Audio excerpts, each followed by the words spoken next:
Oke, silakan. Sadam coba latih mulai selalu presentasi aja nanti sambil kita terus moga-moga nanti lama-lama kontennya sudah tidak terlalu seperti tesis 2 lah gitu. Tapi nanti tetap dikasih link ke ini ya, coba silakan Anda presentasi dulu.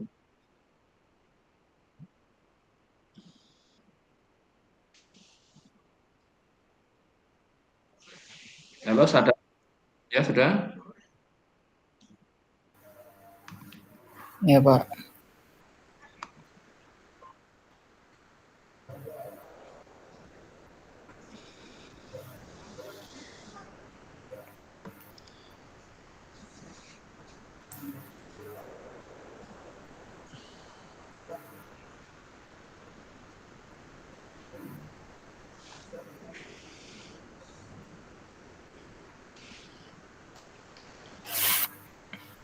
Oh ya mungkin mumpung kelihatan kalau judul kalimatnya kalau nggak salah harus bukan kalimat aktif ya.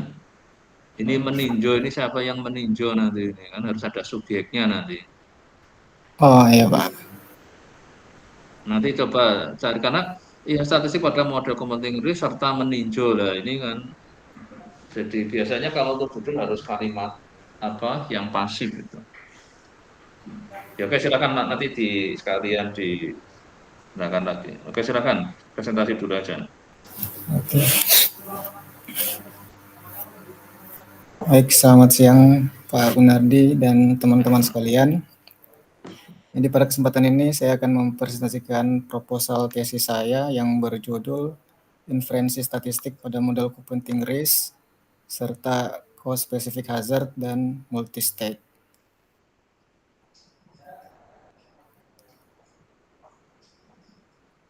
Nah, analisis waktu hidup atau survival analysis itu digunakan untuk mempelajari waktu hingga terjadinya peristiwa seperti kekambuhan atau kematian.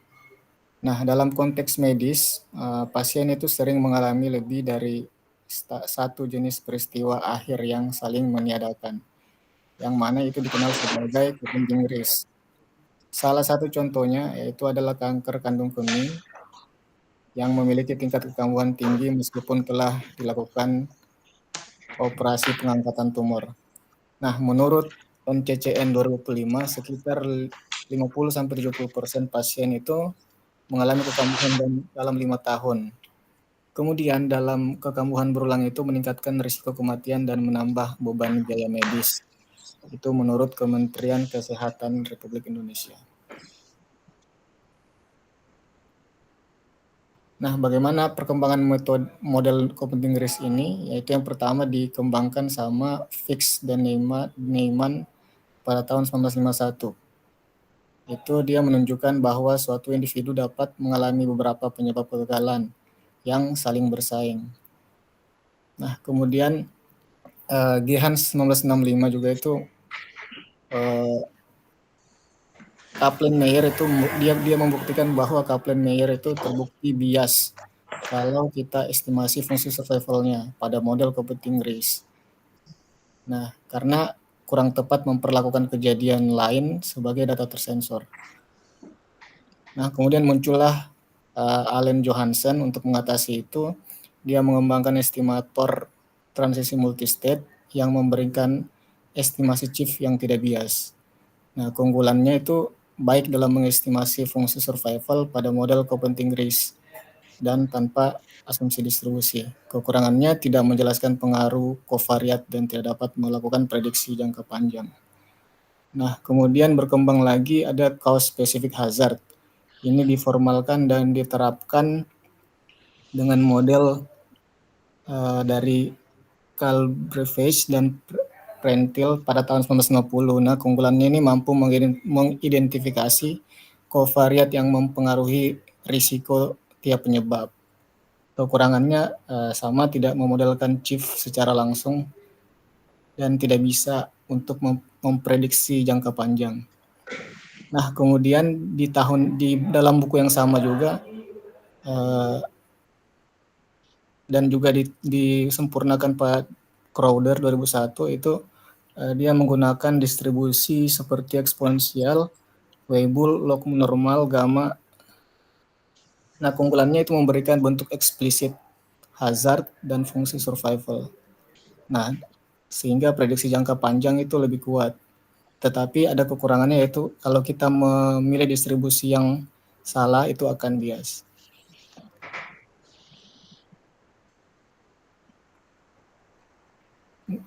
Nah, dari pernyataan tadi itu ada kesenjangan metodologi. Yang pertama, model parametrik CESA itu mampu mengidentifikasi variabel yang berpengaruh tetapi tidak memberikan bentuk eksplisit fungsi risiko hazard dan fungsi survival. Nah, pendekatan parametrik juga mengasumsikan distribusi tertentu, eksponensial, Weibull, log normal. Ini memungkinkan interpretasi matematis dan prediksi jangka panjang. Nah, model multistate menambah kemampuan menjelaskan transisi antar status pasien, dalam hal ini operasi, kambuh, dan meninggal. Nah, pada penelitian ini menggabungkan antara ketiganya. Bagaimana kita tahu variabel yang berpengaruh, kemudian bagaimana perubahan antar transisi, dan bagaimana kita memprediksi jangka panjang menggunakan Copenting Risk parametrik.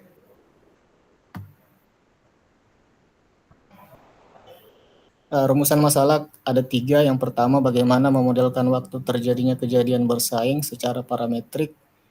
Yang kedua, variabel apa yang berpengaruh signifikan pada masing-masing penyebab. Yang ketiga, bagaimana pola transisi antar status dijelaskan melalui multi-state model. Nah, tujuannya untuk mengestimasi fungsi survival dan risiko tiap penyebab secara parametrik. Yang kedua, mengidentifikasi variabel yang berpengaruh signifikan pada masing-masing penyebab. Dan yang ketiga, menganalisis pola transisi pasien dengan multi-state model. Nah, adapun manfaatnya itu yang pertama, mengembangkan penerapan analisis survival parametrik pada data medis. Dan yang kedua, memberikan dasar kebijakan efisiensi biaya kesehatan untuk BPJS. Batasan penelitiannya itu kita menggunakan data bladder cancer. Di sini ada 2 penyebab utama yang diamati, yaitu kambuh dan meninggal. Kemudian distribusinya juga kami batasi, itu ada Weibull, eksponensial, log normal, gamma, dan gamma diperumum. Kovariatnya ada treatment, jumlah tumor, dan ukuran tumor. Nah, tinjauan pustakanya, penelitian pada analis survival umumnya memisahkan pendekatan Copenting Risk dan multi-state model. Al-Mukrin tahun 2020 dia mengembangkan Copenting Risk parametrik pada distribusi Gompers dengan bentuk hazard dan fungsi survival yang eksplisit, namun tidak menganalisis transisi antar status. Kemudian Manevsky juga pada tahun 2022 itu menggunakan multi-state model non-parametrik berbasis Allen Johansen yang fleksibel, tetapi tidak memberikan bentuk matematis hazard serta tidak membahas Copenting Risk secara parametrik. Dan di tahun 2017, Crowder itu menawarkan multi-state model parametrik dengan distribusi transisi spesifik, namun tidak mengintegrasikan struktur Copenting Risk pada kejadian awal.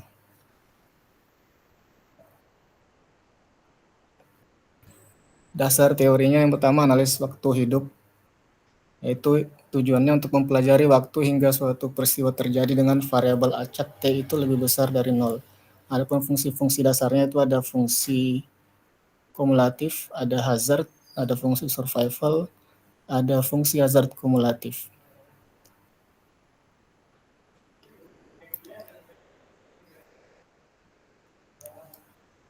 Nah, model Copenting Risk itu seperti ini ya, satu individu hanya dapat mengalami satu jenis kegagalan dari banyak K penyebab. Jadi misal ada K penyebab, yaitu itu nanti disimbolkan TIJ minimum dari TI1 sampai TIK. Nah, di mana untuk membedakan dia tersensor atau tidak, itu dia membedakan dia tersensor atau di kejadian mana itu pakai delta I sama dengan J. Nanti kita peroleh pasangan data pengamatan yaitu TIJ, delta I.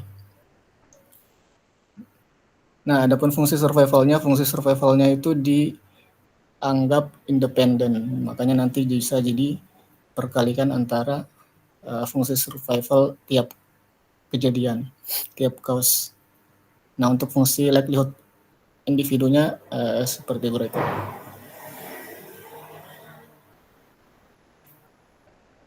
Nah, cause specific hazard. Nah, ini untuk mengukur risiko kejadian karena penyebab tertentu pada waktu T. Nah, jadi fungsi hazard penyebab ke J itu dirumuskan sebagai berikut.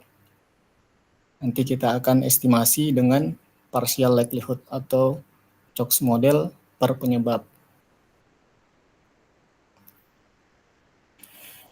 Nah, sekarang ada yang kita kenal cumulative incidence function. Nah, ini nanti kita akan pakai ini di ketika kita mau mengetahui bagaimana pola transisi antar state. Dan ini menggunakan dasar ini, kemudian kita pakai estimator Allen-Johansen.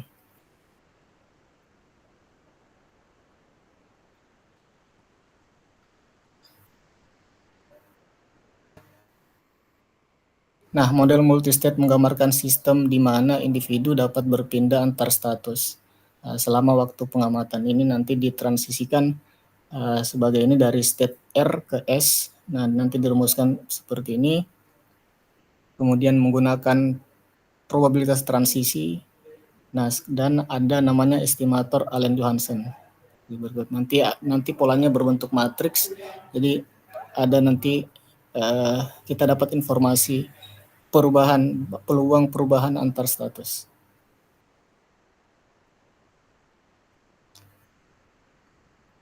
Nah, adapun rencana penelitian ini itu dimulai dari bulan 8 sampai bulan 12 ini saya maju proposal. Kemudian dari semenjak maju proposal sampai ke sidang tesis 2, saya agendakan itu 3 bulan. Jadi nanti maju tesis 2-nya di bulan ketiga.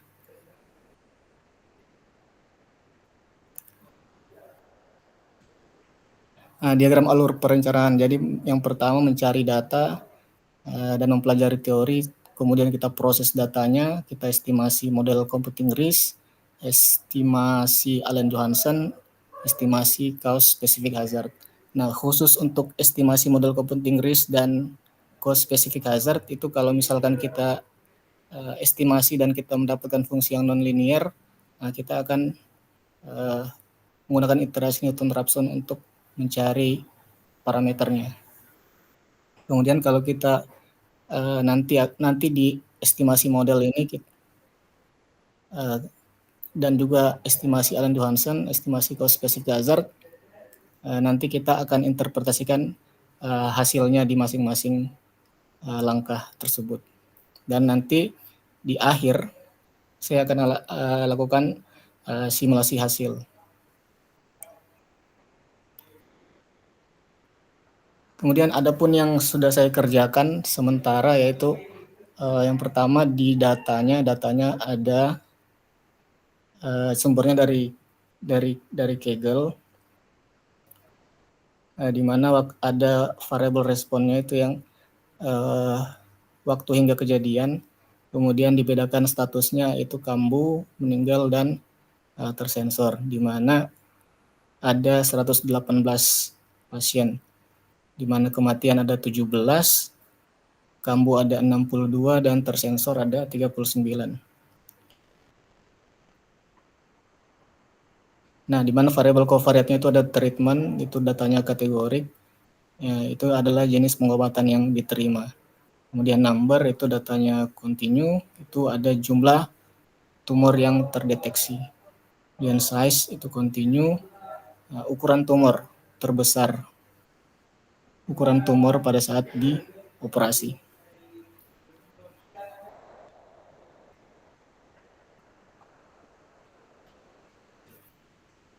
Nah, saya juga sudah mengerjakan di Colab menggunakan AIC dan BIC. Saya mengestimasi menentukan kira-kira distribusi dari setiap cause itu apa.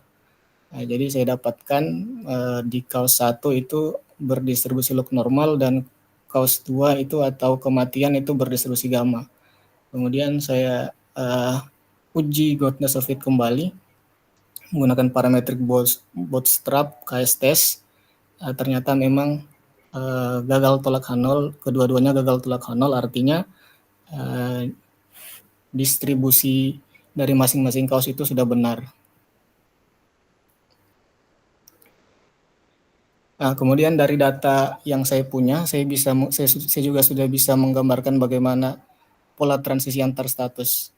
Jadi nanti ada nanti dari operasi ke kambu pertama, kemudian operasi bisa langsung ke kematian, kemudian kambu pertama bisa juga mengalami kambu berikutnya, kambu pertama bisa mengalami kematian, dan kambu kedua ke kematian. Jadi nanti pola transisi ini yang kita mau cari peluangnya seberapa.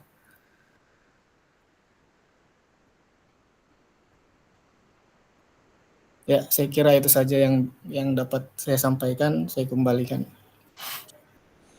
Oke, kembali ke paling awal yang di judulmu tadi.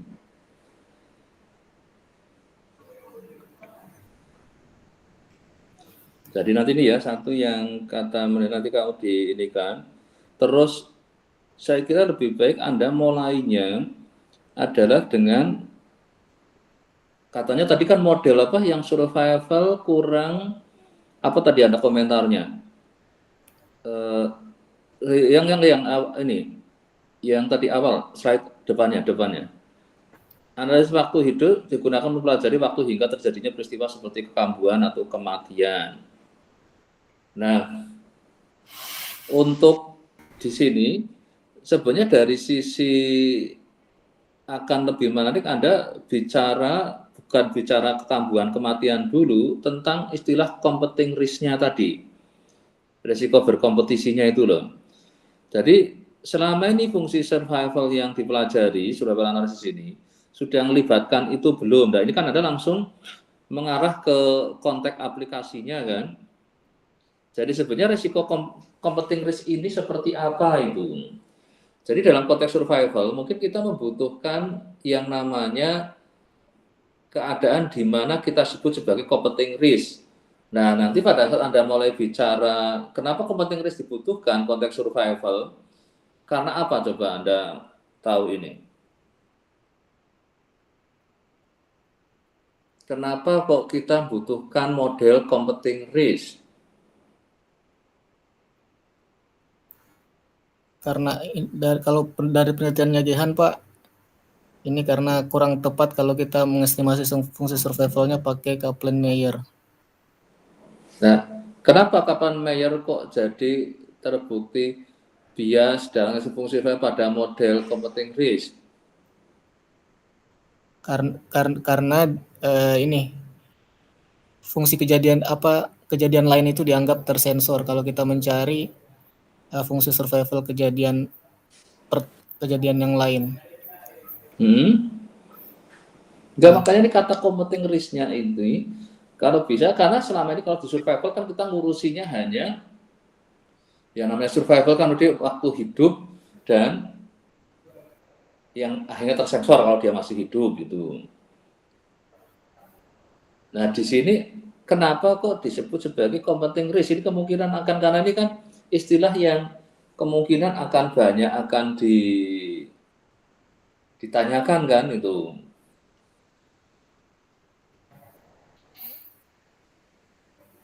Nah ini apa yang Anda akan istilahnya untuk menjelaskan yang gampangnya lah gitu loh.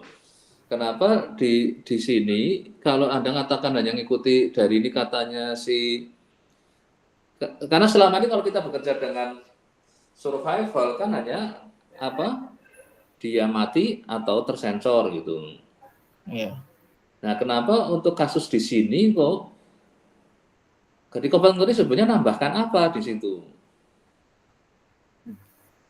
Ini karena dalam suatu individu itu bisa saja mengalami beberapa penyebab kegagalan. Nah, ini kata saling bersaingnya ini Sekarang dari sisi modelnya coba kelihatan seperti apa itu. Mungkin Anda bisa malah memperlihatkan apa sih bedanya survival biasa dengan yang ada competing risk-nya. Coba Anda perhatikan perbedaannya di mana itu.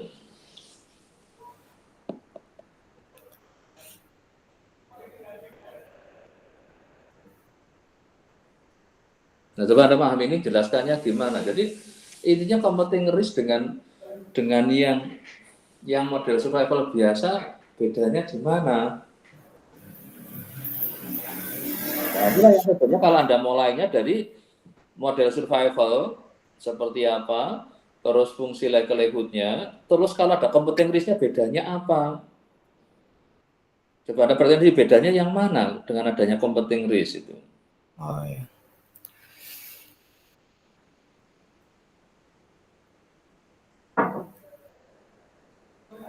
Coba Anda punya L theta yang versi survival biasa? Oh ya. Kalau di PPT-nya belum ada. Nah, itulah jadi karena Anda S2 matematik itu dimulainya dari ini fungsi survival biasa. Ini kan fungsi likelihood-nya, karena nanti di survival juga Anda kan melakukan estimasi dengan fungsi likelihood ya. Ya. Nah, Anda tunjukkan ini fungsi yang biasa. Kalau nanti pakai competing risk, jadinya apa perbedaannya gitu. Nah, di situ dalam rangka model ini disiapin untuk mengakomodasi apa. Karena setiap model dibuat kan kayak model pakai tersensor. Karena untuk menyiapkan keadaan di mana kalau data yang saya peroleh ada yang tersensor gitu. Maka ada model tersensor. Nah, kalau model competing risk ini, maka untuk menyiapkan keadaan apa? Nah, inilah yang nanti Anda perlihatkan ditambahin apa dari yang biasa. Contohnya kalau yang tanpa tersensor, kan modelnya hanya yang depan ini aja misalnya. Setelah pakai tersensor, jadi yang belakang atau sebaliknya. Kalau nggak pakai tersensor, apakah yang belakang, apa yang depan, atau dua-duanya ada. Tapi apa bedanya? Tersensor sama nggak tersensor misalnya. Jadi namanya full model, terus nanti yang tersensor, terus ada competing risk-nya. Nah, coba Anda perlihatkan apa perbagian seperti itu. Nanti Anda akan kelihatan itu di sini. Oke. Dulu kan pertama keluar misalnya hanya fungsi survival yang biasa, terus ada tersensor, terus sekarang ada competing risk. Tolong diperlihatkan itu ya nanti ya tambahan untuk yang minggu depan ya. Baik, Pak. Nanti seharusnya nanti Desember sudah, karena ujiannya kapan Anda? Ujian terakhir? Tanggal 17 kalau nggak salah, Pak. Iya toh. Ada berapa mata kuliah sih? Saya 3 mata kuliah semester ini. 3 mata kuliah. Iya, Karena Pak. harapan saya ujian terakhir Anda terus submit itu loh. Jadi nanti persiapan karena kalau pas lagi ujian kan Anda mungkin nggak siap kan kalau ujian dalam keadaan masih ujian. Ada mata kuliahnya apa aja sih? Yang komstater, analisis data antar kejadian, sama analisis 1. Nah, itu masalahnya kan setelah ujian berarti ujian terakhir apa itu? Analisis kapan analisis? Analisis 1 yang paling terakhir, Pak, ujiannya. Waduh, ya berarti memang harus nunggu habis analisis 1 kan? Ya setelah ini untuk latihan-latihan dulu aja sambil nanti tiap minggu latihan ini sambil benahi kayak tadi ya. Jadi alurnya selalulah bicara existing dulu, existing yang pakai sensor, terus existing yang setelah pakai sensor, terus yang kalau seandainya competing risk tapi tanpa sensor, terus gas yang hanya pakai sensor. Nah, ada kelihatan perbedaannya di sini nanti jadi kelihatan model competing risk ini untuk gini loh, nah kayak gitu. Kayak seperti model tersensor itu munculnya setelah model yang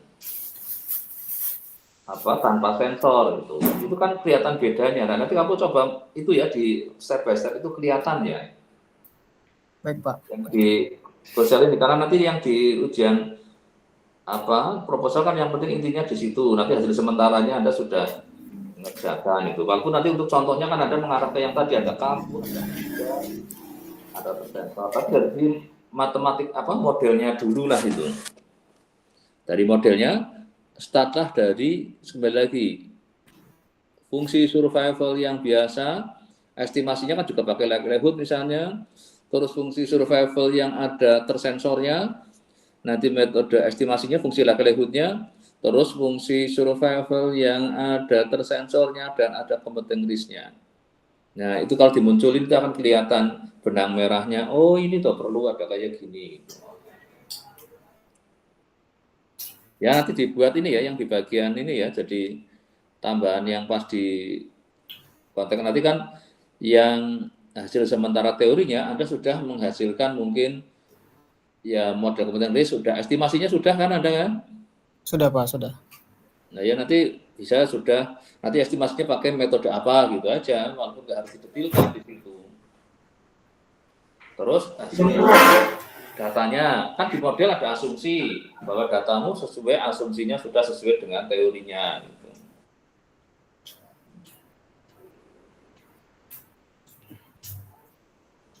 Ya oke? Iya Pak. Ya ini punya sambil pelan ini toh ujiannya Anda berarti nanti setelah tanggal 17 ya submitnya punya selesai ujian ini nanti pas ujian mungkin kita istirahat dulu ini. Berarti ujiannya Anda pertama kapan? Tanggal 10. Tanggal 10. Ya. Ya oke selama masa ujian nanti ini berarti kan sekarang tanggal berapa ini? 24. Masih lagi kan tanggal 1 ya kalau salah ya. Betul Pak. Terus tanggal 8. Ya udahlah nanti yang 8 sampai itu Anda untuk fokus.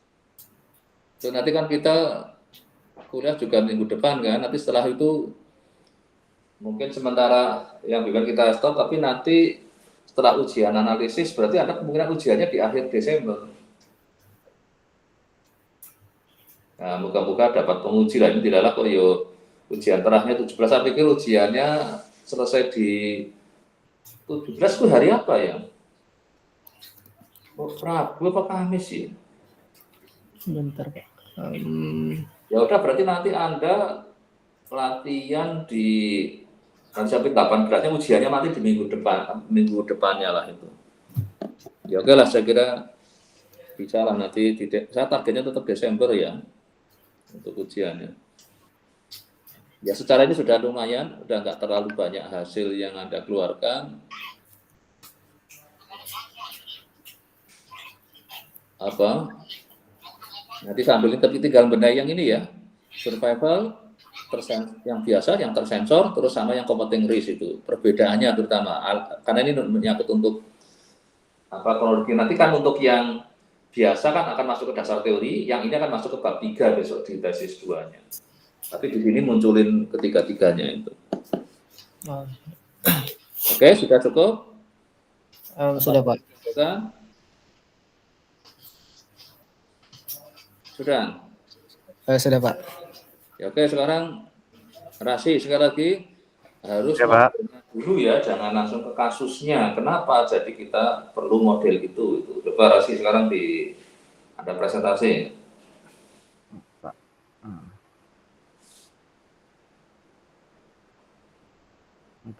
Apakah sudah terlihat, Pak? Ya. Selamat siang, Prof. Gunardi dan juga teman-teman. Hari ini saya akan mempresentasikan terkait proposal tesis saya dengan judul analisis perbandingan model Arimax, CNN, LSM, dan model hybridnya yaitu Arimax, CNN, LSTM dalam peramalan harga komoditas nikel pasca pandemi. Jadi kita langsung dari ke latar belakangnya kenapa penelitian ini dilakukan. Jadi permasalahan komoditas itu kurang lebih ada berbagai hal, tapi secara garis besarnya adalah komoditas itu memiliki volatility yang cukup tinggi dan model non-linear yang cukup kompleks sehingga ketidakpastian pasarnya juga menjadi efek lainnya. Ya. Dengan banyaknya permasalahan tersebut, terkadang kita harus mengembangkan model-model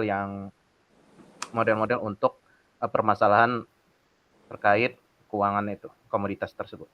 Ada juga perkembangannya itu adalah model tradisional seperti model ARIMA dan juga model-model yang menggunakan machine learning, ya, atau tanda kutip di sini kita katakan sebagai deep learning. Dengan dengan apa? Dengan fokusnya ada di CNN dan LSTM. Di sini ARIMA sendiri itu model tradisional ini cukup efektif jika dikatakan menangkap pola-pola temporal yang linear.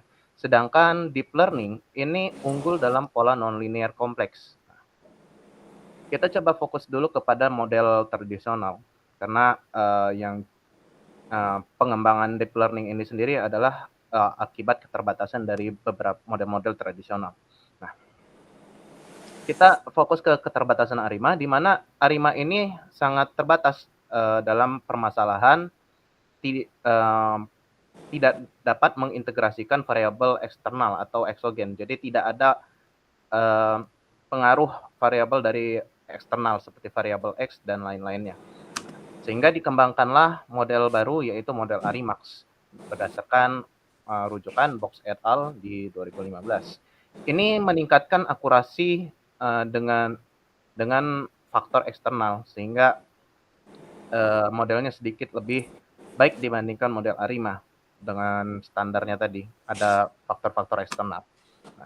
Namun ARIMAX juga memiliki keterbatasan.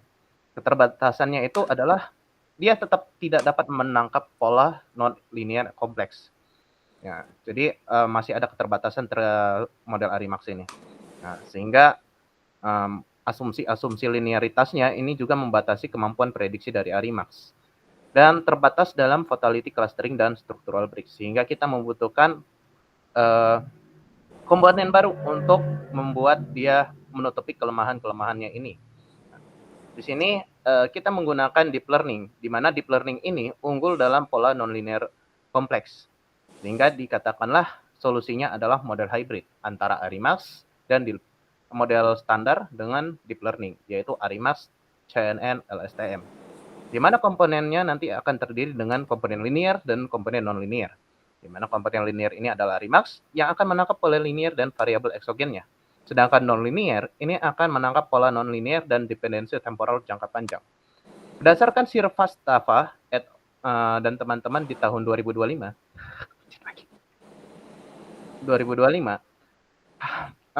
model hybrid ini dapat mereduksi RMSE sebesar 32,5% dibandingkan dengan model-model yang hanya menggunakan satu model saja seperti ARIMAX, CNN saja atau LSTM saja, begitu. Itu adalah secara singkat dalam model hybridnya. Lalu apa relevansinya dengan paramalan nikel? Jadi pasar nikel ini kurang lebih memiliki fatalitas ekstrim dan dipengaruhi oleh multiple eksternal faktor, sehingga cukup memerlukan pendekatan yang lebih komprehensif. Nah, di sini di sini salah satu pendekatan komprehensif itu adalah pendekatan dengan menggunakan model hybrid. Lanjut ke perumusan masalah. Masalah penelitian utama di sini adalah bagaimana peningkatan akurasi peramalan yang dapat dicapai melalui pendekatan hybrid ARIMAX, CNN, LSTM dibandingkan model-model singular atau tunggal, yaitu ARIMAX saja, CNN saja, atau LSTM saja, dalam konteks peramalan harga komoditas mineral, terutama di nikel.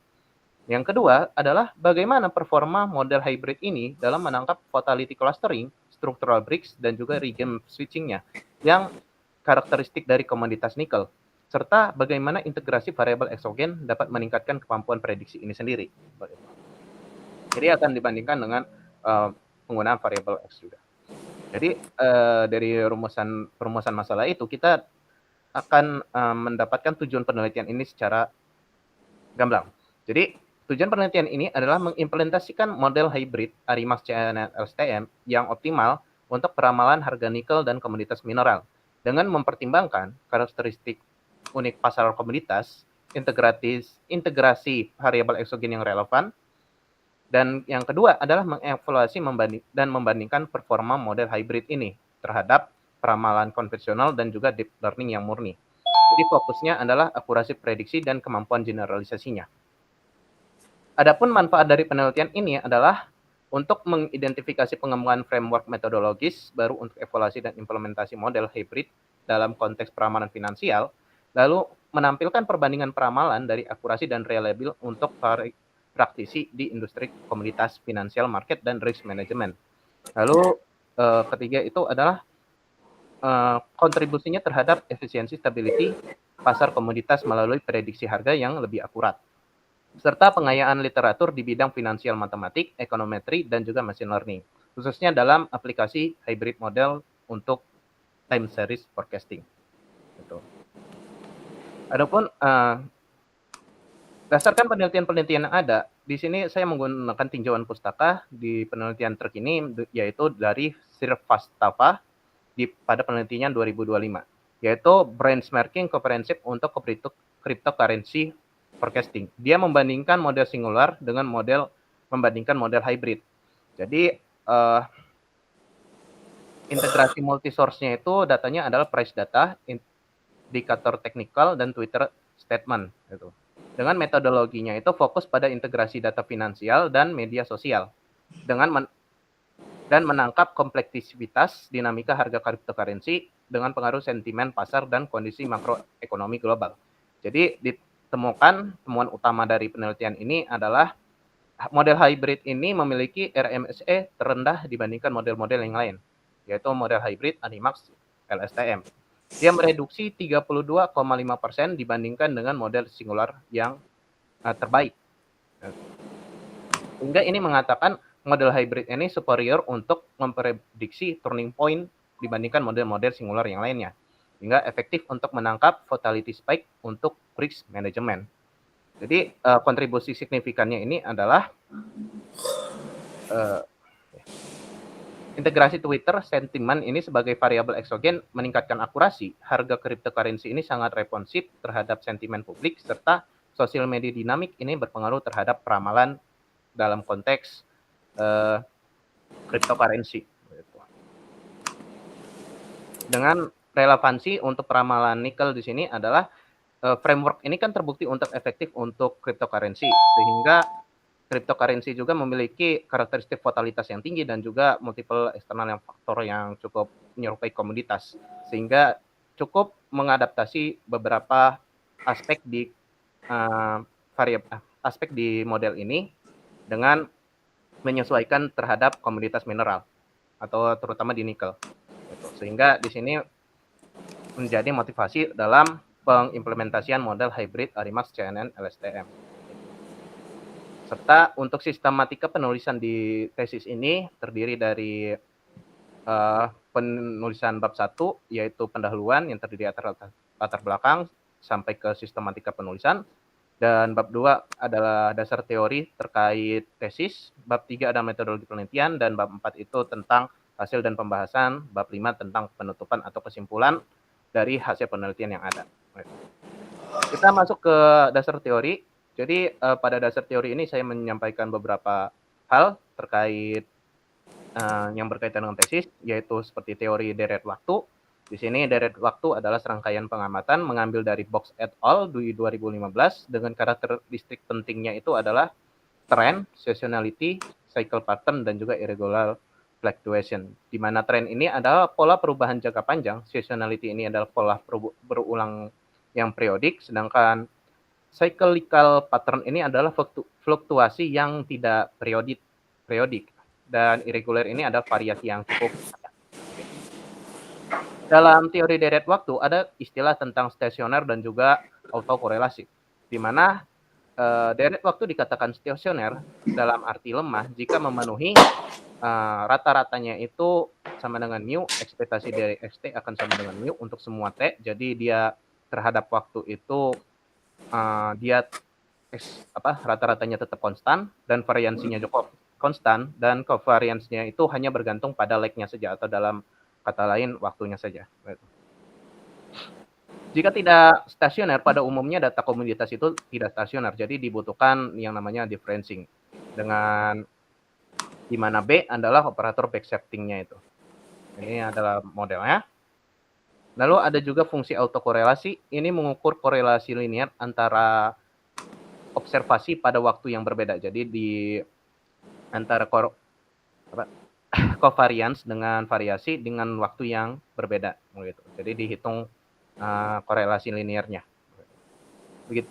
Ini untuk yang ACF, dan juga ada pengujiannya itu dengan satu lagi yaitu PACF untuk mengukur korelasi setelah menghilangnya pengaruh observasi intermediate-nya, di mana X topi T adalah prediksi terbaik berdasarkan observasi intermediate-nya. Ini stasioner dan juga fungsi autokorelasi ini adalah salah satu syarat untuk uji asumsi yang harus dipenuhi dalam pemodelan ARIMA.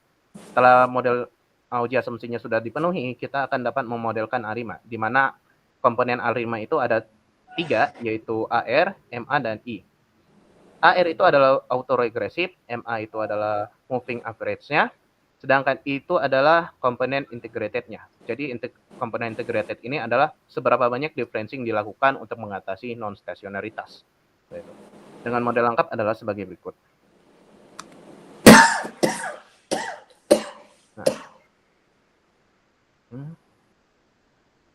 Lalu ada keunggulan dari model ARIMA. ARIMA ini dapat menangkap struktur temporal internal data, dapat fleksibel dalam untuk berbagai pola deret waktu, serta juga fondasi statistiknya cukup solid untuk interferensi dan interval prediksi yang dapat diandalkan. Namun keterbatasan ARIMA cukup banyak, yaitu adalah tidak ada pengintegrasian dari variabel eksternal atau variabel X ya, kalau kita katakan, dan juga asumsi linearitasnya dalam hubungan temporal, serta terbatas dalam menangkap pola non-linear yang kompleks. Sehingga dikembangkanlah kita ke model ARIMAX. Jadi model ARIMAX ini adalah model ARIMA ditambahkan variabel X-nya. Begitu. Mengambil dari rujukan analisis data keuangan di Prasadi 2011, di mana YT adalah variable dependent, Vice I dan Theta J adalah parameter AR dan MA, SK, T adalah variabel eksogen ke K, beta K adalah koefisien variabel eksogennya. Dengan keunggulan ARIMAX ini adalah dia dapat mengintegrasi informasi dari variabel eksternal, meningkatkan akurasi dengan faktor eksogen, dan interpretasinya kaya tentang faktor-faktor yang mempengaruhi. Adapun aplikasi ARIMAX itu diambil dari beberapa artikel seperti Nasiruddin dan Nisrullah dari peramalan harga cabai di Indonesia, dan Suryani tentang peramalan curah hujan. Selanjutnya kita ke bagian deep learning, di mana kita akan berangkat dari RNN atau Recurrent Neural Network. RNN ini dirancang untuk memproses data sekuensial, yaitu time series, text, dan juga speech, di mana untuk setiap komponen variabel yang ada, HT itu adalah hidden state-nya, ST itu adalah input pada waktu ke T, dan YT itu adalah output pada waktu ke T-nya. Adapun masalah dari RNN ini adalah vanishing gradient-nya, yang dimana gradient sangat kecil untuk sequence panjang, dan gradientnya akan sangat besar untuk jangka yang panjang.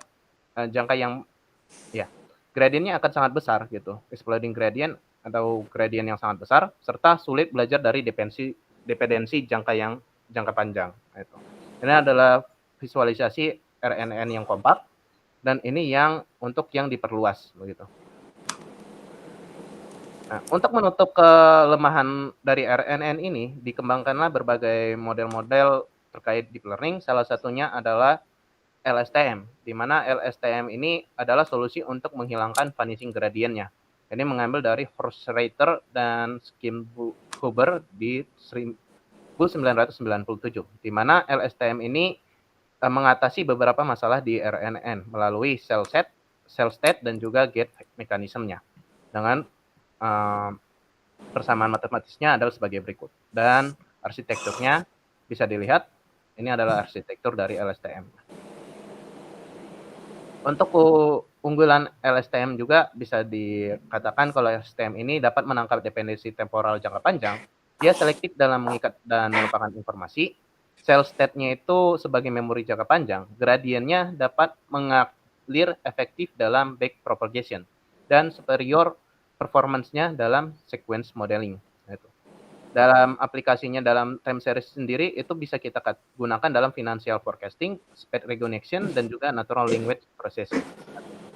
Lalu untuk model satu lagi yaitu CNN. CNN ini menggunakan operasi konvensional untuk fitur extraction-nya, di mana star ini operasi konvolusinya, WIJ itu ada filter weight, XI adalah input sequence, dan YJ ini adalah output filter map-nya. Dengan keunggulannya ini, dia dapat mendeteksi pattern recurring, spatial dependence dalam time series, dan juga hierarchical featuring learning, serta efektif untuk pregame pattern-nya. Ini adalah arsitektur untuk CNN. Lalu untuk pendekatan model hybrid, nanti model hybrid ini akan diambil dari Shrivastava et al. Dan juga Kumar dan Tenmosi. Model hybrid ini mengkombinasikan kekuatan berbagai pendekatan. Jadi X theta T itu akan sama dengan LT ditambah ET ditambah NT, di mana LT ini adalah komponen linear dari yaitu Aremax, dan ET ada kontribusi variabel exogen. Nah, di sini adalah variabel X-nya. Ini kalau untuk Aremax dia LT dan ET ini adalah satu kesatuan nanti untuk outputnya. Dan NT adalah komponen non linear yaitu CNN dan LSTM. Jadi secara filosofi hybrid ini untuk setiap time series dapat dipisah menjadi komponen linear yaitu ditangkap dengan Aremax, komponen non linearnya akan dimodelkan dengan deep learning. Dengan pengaruh eksternalnya adalah variabel exogennya. Untuk alurnya, arsitekturnya adalah sebagai berikut. Step pertama kita akan memodelkan Aremax untuk menangkap pola linear dan exogen.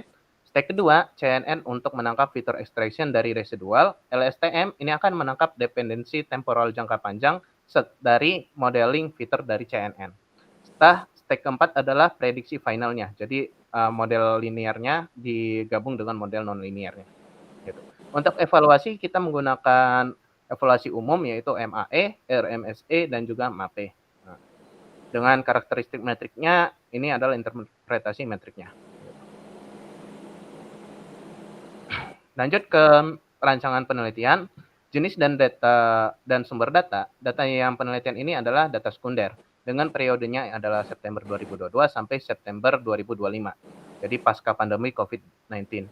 Dengan sumber variabel E-nya adalah sumber harga nikel, yaitu London Metal Exchange, dengan frekuensinya itu data harian, satuannya itu USD per ton, dan jumlah observasinya ada 741 observasi dalam lingkup harian. Untuk variabel eksogennya itu menggunakan SP500, nilai tukar USD terhadap IDR, dan juga stok nikel LME atau LME Nickel Inventory, di mana SP500 diambil dari Yahoo Finance, nilai tukar ini diambil dari Bank Indonesia, serta stoknya ini diambil dari website resmi LME. Dengan metode penelitiannya itu menggunakan software sebagai berikut. Dengan tahap penelitian resminya itu, tahap penelitiannya adalah, tahap pertama adalah mengumpulkan studi literatur, kedua adalah processing data, ketiga itu pembagian data, training dan juga testing, serta keempat adalah pemodelan estimasi dengan model Aremax, model CNN dan LSTM, serta model hybrid Aremax CNN LSTM. Terakhir adalah evaluasi performa MAE, RMSE dan MAPE. Gitu. Berikut adalah jadwal pelaksanaan penelitian. Jadi pada Agustus dan September itu adalah pengumpulan referensi, Oktober, November adalah pengumpulan data dan pre-processing data. Desember itu rencananya sidang 1, serta untuk Desember sampai Januari juga adalah pemodelan Aremax, CNN, LSTM, dan model hybrid, serta di Januari itu adalah evaluasi model, dan pada Januari sampai Februari adalah penulisan hasil, dan sidang tesis 2 rencananya di Februari. Gitu.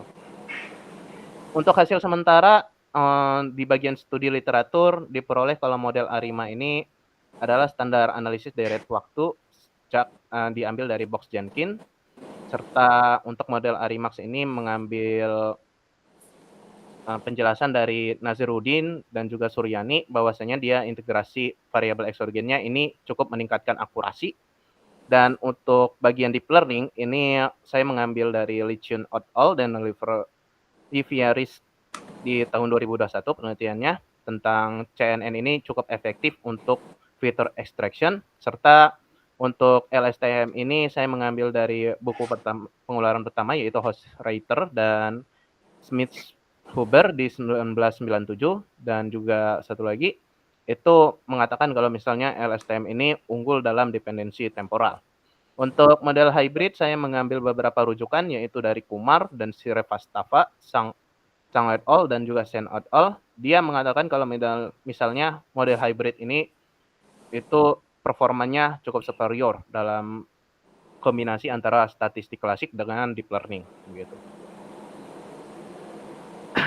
Adapun gap penelitian dari penelitian sebelumnya adalah minimnya studi mengintegrasikan Arimax dengan CNN LSTM untuk peramalan harga komoditas nikel dan konteks pasca pandemi COVID-19 gitu.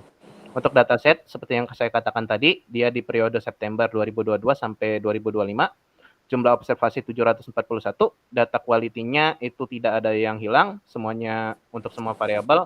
Untuk variabelnya, variabel Y menggunakan nikel, variabel X-nya menggunakan SP500, nilai tukar USD, dan juga stok. Untuk statistik deskriptif baru sampai sini saja. Saya hanya baru sampai ke menuliskan rata-rata harga, range-nya berapa, serta constant of variation-nya itu berapa gitu. Dan visualisasi time series terkait data. Jadi cuman visualisasinya sudah sesuai dengan data yang asli atau belum. Nah, mungkin itu saja yang bisa saya sampaikan. Oke, ini kalau untuk grafiknya masih agak kepanjangan ya. Ya, Pak. Nanti ada beberapa nggak usah terlalu detail, nggak apa-apa karena ini masih proposal. Jadi supaya agak lebih pendek gitu diindikannya, karena ini proposal ya sekali lagi ya. Nanti kalau pada saat itu lebih detail nggak apa-apa. Tapi yang penting harus kepegang alur tadi ya. Jadi Anda banyak metode. Jadi itu malah dibikin kayak skematis kayak tadi punyanya Sopo. Sadam saya kira lumayan kalau Anda bikin skematis yang enak dilihat. Jadi kenapa Arema tadi kapan tuh kalau nggak cukup saya harus ke sini. Ini hanya ada LSTM, terus ada CN, itu kalau bisa divisualkan dalam bentuk skematis ya, mungkin bisa agak lebih menghemat ininya. Nanti sebagian cukup Anda omongkan, tidak harus dituliskan. Ya ada beberapa kayak di memorize lah gitu. Ya, baik, Pak. Jadi itu aja, nanti jadi kelihatan bahwa kamu punya rencana yang memang kamu sudah kuasai dengan baik gitu. Ini kayaknya terlalu banyak yang dibaca, jadi terlalu padat kan, ini kanan kiri lagi. Karena Anda ingin menumpahkan semua di situ gitu. Jadi, ya nanti ini iterasi terus. Anda ujian terakhirnya kapan? Sama Pak, kayaknya Pak dengan Sadam Pak. Saya ngambil analisis juga. Wah juga, ya udah berarti nanti ya setelah itu. Nanti pas masa ujian saya istirahatkan dulu, tapi setelah ujian analisis berarti langsung ini aja nanti diaktifkan. Karena setelah itu kan terus setelah 17 kan sudah mau tanggal 25 kan libur kan. Ya, walaupun liburnya nggak full ya, tapi Anda tetap di Jogja kan? Saya masih di Jogja, Pak. Nah ya berarti kan bisa ujian di akhir tahun, nggak apa-apa kok, masih bisa. Jadi selama Anda nggak pulang berarti masih bisa, itu nggak apa-apa. Ya, oke, untuk rasi itu aja, nanti coba lebih reduksi lagi perpendek ya. Baik, Pak. Jadi beberapa tidak harus semua dituliskan supaya Anda nggak tergoda untuk baca terus. Jadi kesan tidak menjelaskan tapi nggak ini kayak baca. Ya, oke, itu aja untuk rasi itu. Terus sekarang istrinya sudah siap? Pak, saya mau ini ya, konsul ya. Dari sebenarnya Anda bisa aja, ini kalau bisa latihan presentasinya lebih sering supaya slide-nya lama-lama makin baiklah ini. Jadi nanti otomatis saya komentari kan, otomatis Anda terus konsul kan. Jadi kalau memang Anda, pokoknya karena saya bimbingan saya untuk arahkan karena ini targetnya sudah mau ke ujian. Oh ya, kalau Anda ujian terakhirnya kapan? Saya sama Pak, sama-sama. Sama. Oke, iya. Terus Anda diizinkan nggak itu untuk pulang sampai ini? Kalau bisa malah pas Anda ujian itu, sampai nanti langsung ujian sekalian gitu. Enggak, nanti diizinkan kok, Pak. Ya, Iya, ya udah kalau berarti nanti izin nanti ujiannya bisa. maunya saya dekatkan itu loh. Kan udah gak ada kuliah, kalau bisa ujiannya mungkin bertiga ini langsung berurutan itu. Sehari dari mungkin ada yang jam 8, ada yang jam 10, ada yang jam 1 misalnya kayak gitu. Sebenarnya satu lagi siapa ya? Oh, Talia ya. Iya, Talia. Ya oke, Anda sudah siap menampilkan belum? Belum, Pak. Saya mau ini dulu, konsul Apa? modelnya dulu ya, Pak. Saya share screen ya. Ya, oke, silakan.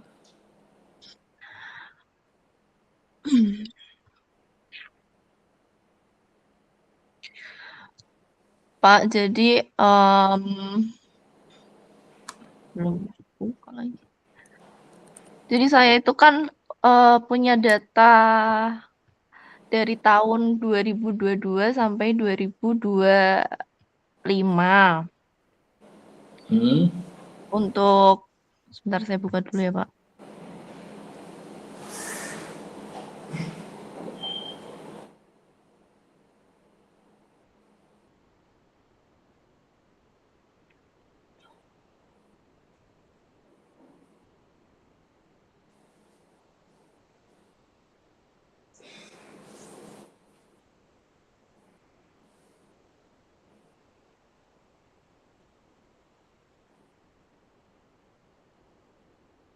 Sebentar, Pak.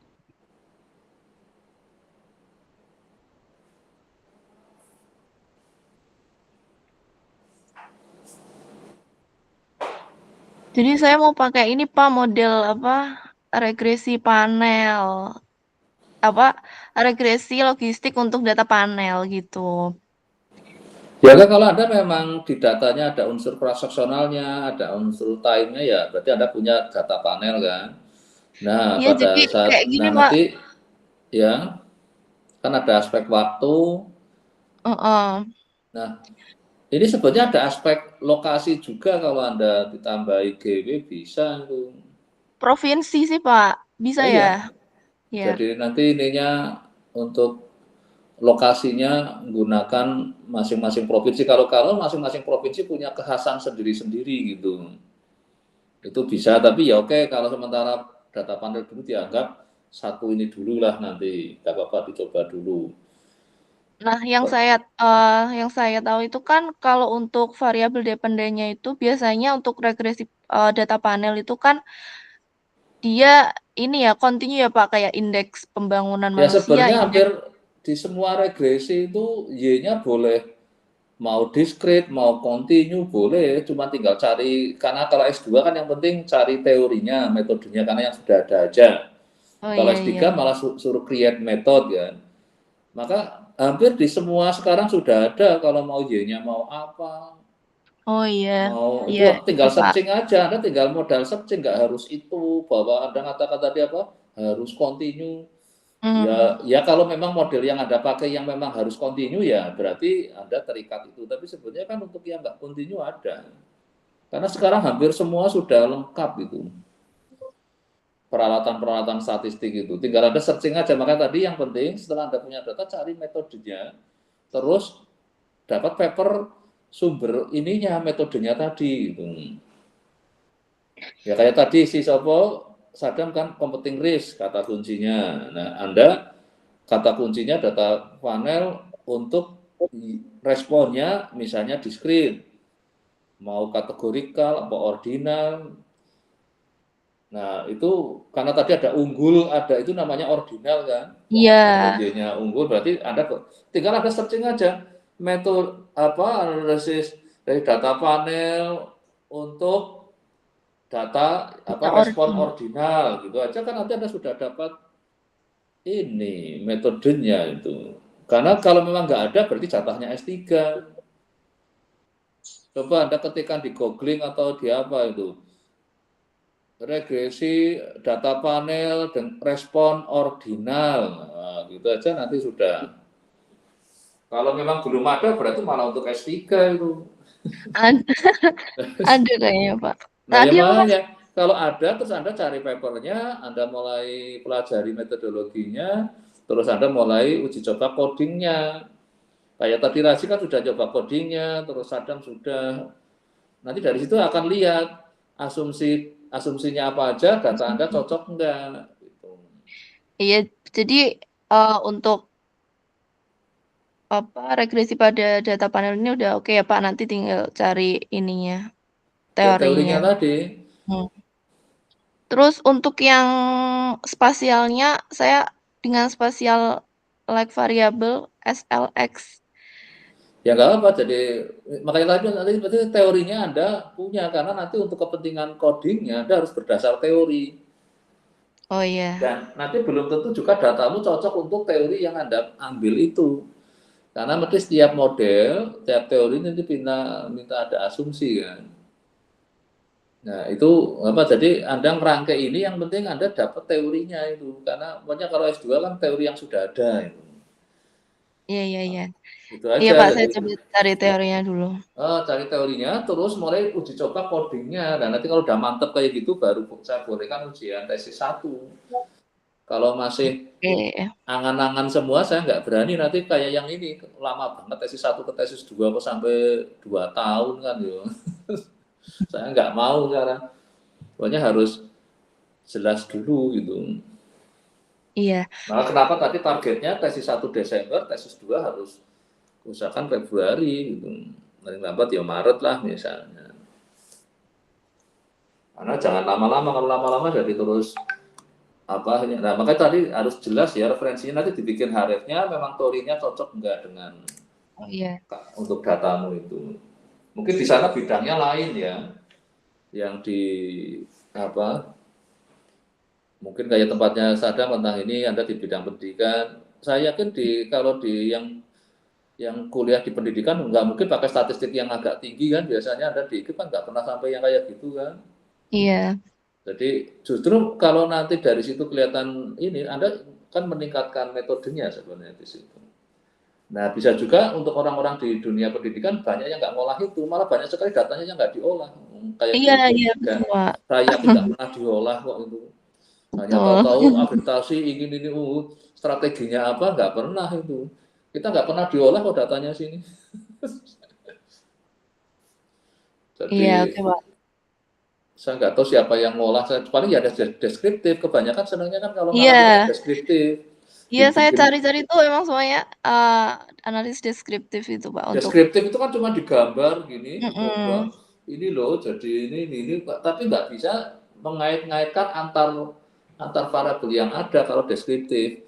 Hanya duga-duga aja, tapi kalau udah dibikin model nanti akan ketahuan mana yang pengaruhnya signifikan untuk misalnya ingin target yang unggul, makin naik sekian target sekian persen, apa yang harus dilakukan. Dan untuk setiap yang dilakukan butuh waktu berapa, misalnya butuh yang S3 berapa, kan tidak semudah itu bikin orang S3 kan misalnya. Iya. Terus penelitian, harus ini, maka siapkanlah alokasi anggaran untuk itu misalnya. Itu banyak yang kadang belum tentu itu hasil analisis yang komprehensif, tapi hanya dari deskriptif aja. Rapat, dari rapat itulah nyusun anggaran, terus jadilah. Makanya inilah kenapa kemarin karena Anda masuk di sini saya ingin malah kemarin saja di depan itu urusan kerukunan beragama itu. Oh iya. Itu kan di kerukunan beragama juga tantangannya besar kan, daerah ini dengan daerah lain kan beda itu sensinya itu. Yang ini sensi banget urusan ini, yang ini sensi urusan ini, yang menyebabkan kemungkinan ada konflik di kontes karena dalam rangka aspek itu. Itu karena magang di depan sampai bikin enggak, karena di situ sering dilakukan kuesioner kan, tapi kan nggak pernah diolah. Iya. Nah, kan sayang kan data di situ. Itu waktu itu untuk anak S1 kelihatannya saya itu. Karena saya tanya dia magang di situ, kamu disuruh ngurusi data apa? Saya bilang itu udah manfaatkan kan dari situ, ya dapat menarik. Jadi bisa membuat malah dashboard daerah ini agak sensi urusan variabel ini, yang ini sensi di urusan apa. Jadi artinya untuk pencegahannya kan bisa dilakukan. Tapi kalau data nggak pernah diolah, hanya di ini kan, hanya deskriptif, ya kita nggak bisa dapat pelajaran apa-apa kadang itu. Nah ini makanya nanti saya kan kalau ini hasil kerjaanmu nanti, bisa makanya nanti searching lah dari mungkin ini di bidang lain nanti yang Anda ini apa datanya bukan tentang pendidikan, mungkin bisa juga nanti ini. Biasanya kalau yang di data panel kebanyakan di bidang ekonomi kan. Iya. Nah, nanti Anda coba di ini kan aplikasi di bidang ini, terus yang spasial temporal juga kadang di ekonomi masih banyak kan. Nah, justru inilah kesempatan Anda mencoba untuk apa diimplementasikan di dunia pendidikan, terutama ini kan kategori manajemen pendidikan sebenarnya. Ya, sebenarnya kalau di kampus-kampus ya ini mungkin apa ketua departemen atau dekan untuk membuat kebijakan dalam rangka ya tadi ingin supaya bisa kayak yang mungkin sudah unggul mungkin sudah nggak mikir itu lagi kan. Tapi untuk mempertahankannya kan juga mestinya harus masih dipikirkan kan itu. Iya. Tapi kan karena sudah aman ya sudah nggak perlu mikirin itu kan. Tapi sebenarnya bisa dipakai untuk penyusunan anggaran. Oh ini untuk mempertahankan kalau nanti ada yang pensiun saya harus nambah ininya berapa terus ini kan sebenarnya bisa untuk bikin semacam perencanaan kayak gitu. Nah, nanti Anda makanya nanti tujuannya harus jelas coba di ininya Anda karena proposal nanti ada tujuan ya. Coba rumusan masalah sama tujuan bab 1. Tujuannya sudah jelas belum? Rumusan masalah faktor ini terus tujuannya. Nah, nanti di tujuan ini Anda harus akan ada ukuran ininya bahwa ini tujuan tercapai gitu. Dan metodenya untuk mencapainya apa? Menganalisis pengaruh faktor-faktor internal terhadap peluang. Jadi sebenarnya sekarang kan mungkin yang tadi juga sempat saya ada yang namanya kalau kita hanya bicara tadi akreditasi unggul sama apa ini nih itu hanya asik di situ aja namanya baru yang paling lemah itu. Nah yang sudah meningkat namanya semi strong sudah ini faktor-faktor sudah mulai dilihat tapi yang eksternal mungkin. Tapi nanti ada juga yang internal itu yang lebih kuat lagi itu. Akurasinya jadi ada aspek eksternal ada internal kan. Iya. Nah, ini mungkin Anda kalau bisa dapat dua-duanya, itu Anda artinya membangun suatu model yang disebut sebagai yang sudah strong itu.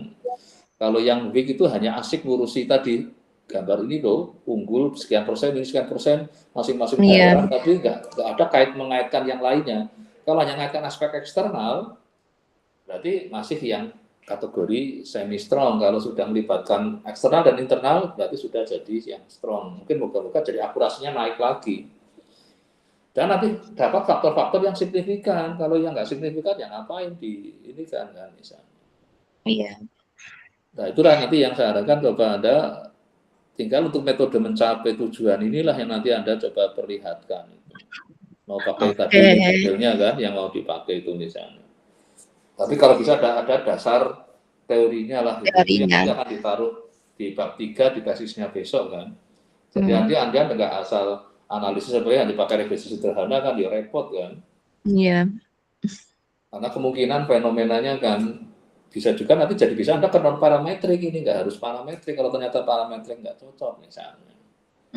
Atau yang non linear bisa aja. Kan kita karena belum mulai analisis kan belum kelihatan kan. Kan nggak selalu hubungan antar variabel itu linear. Bisa juga bentuknya nggak jelas itu yang hanya ke generalis linear model, bisa juga ke non parametrik malah itu atau non linear. Iya. Nah, nanti lihat aja setelah Anda dapat rujukannya di uji coba data, akurasinya seberapa. Iya. Karena kalau di konteks regresi kadang ada yang bikin R-square sampai malah ada yang 0. Mungkin kemarin yang di itu ada masih para jadi memang mungkin datanya sama sekali nggak cocok dianalisis dengan itu. Jadi akurasinya masih rendah sekali. Nah kalau akurasi rendah dipakai untuk membuat kebijakan, ya kebijakan yang akhirnya tidak realistis ya. Iya. Ya oke, sementara itu. Iya, terima kasih Pak. Ya nanti ini ya. Kalau sudah dapat referensi langsung dibikin HREF-nya aja di ini, di sini di-linkkan di sini misalnya tujuan 1 saya akan pakai metode berdasar paper A. Untuk yang kedua saya pakai paper B misalnya kalau bisa juga tiga-tiganya cukup satu paper misalnya. Nah itu nanti bisa diberikan ke sini untuk ngeceknya. Kalau masih lagi nyari-nyari itu kan kalau yang sudah mantap kan sudah jelas akan metodenya. Ya oke, kayaknya hanya bertiga Iya. aja. Satunya lagi siapa yang nggak kelihatan ini? Si Talia ya? Iya benar ya? Apa masih sakit?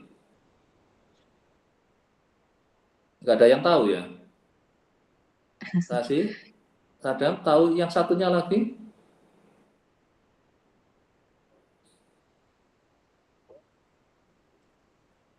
Ya oke, kalau sudah nggak ada akan saya tutup aja ya. Sudah Iya, nggak ada kan? Pak. Ya oke, makasih saya tutup ya. Terima kasih. Yuk, Terima kasih, Pak. yuk.